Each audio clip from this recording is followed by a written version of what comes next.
On August 4th, 2010, at the Techonomy Conference in Lake Tahoe, California, Eric Schmidt, CEO of Google, mentioned an astounding statistic. Every 2 days now, we create as much information as we did from the dawn of civilization up until 2003, according to Schmidt. That's something like 5 exabytes of data.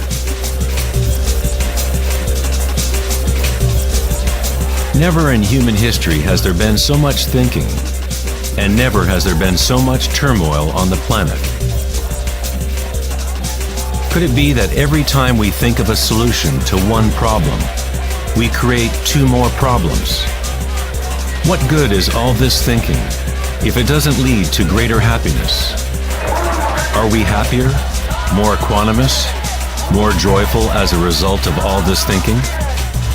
Or does it isolate us, disconnect us from a deeper and more meaningful experience of life?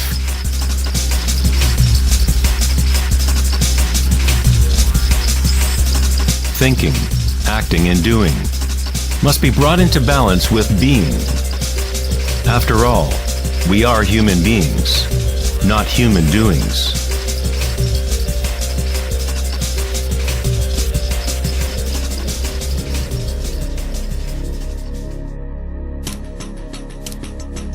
We want change, and we want stability at the same time.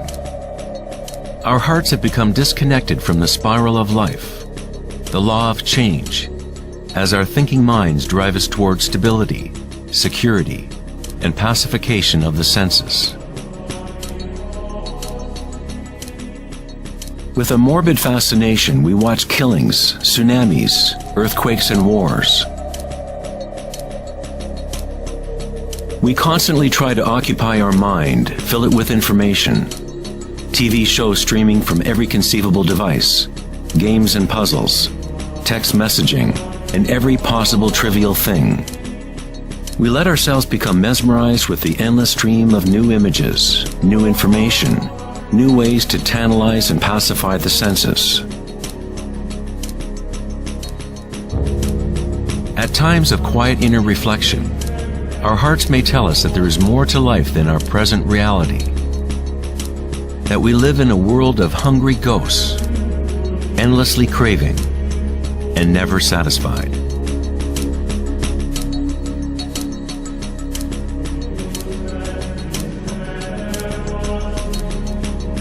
We have created a maelstrom of data flying around the planet to facilitate more thinking, more ideas about how to fix the world, to fix the problems that only exist because the mind has created them. Thinking has created the whole big mess that we are in right now. We wage wars against diseases, enemies, and problems. The paradox is that whatever you resist persists. The more you resist something, the stronger it gets. Like exercising a muscle, you are actually strengthening the very thing you want to rid yourself of. So then, what is the alternative to thinking? What other mechanism can humans use to exist on this planet?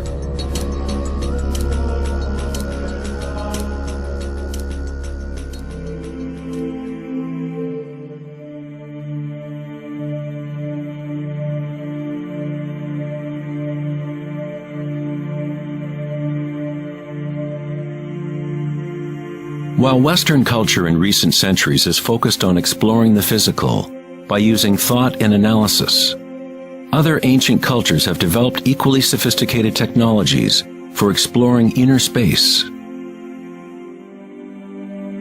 It is the loss of the connection to our inner worlds that has created imbalance on our planet. The ancient tenet, know thyself, has been replaced with a desire to know and experience the outer world of form. Answering the question, who am I, is not simply a matter of describing what is on your business card.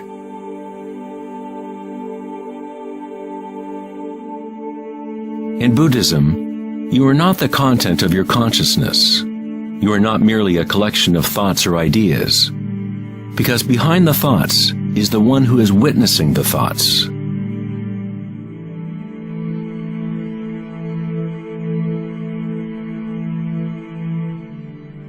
The imperative know thyself is a Zen koan, an unanswerable riddle.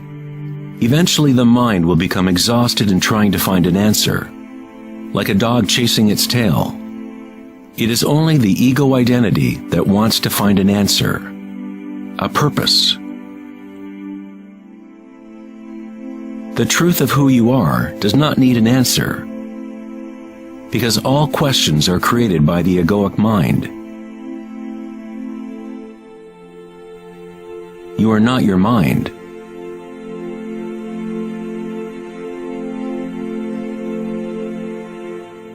The truth lies not in more answers, but in less questions.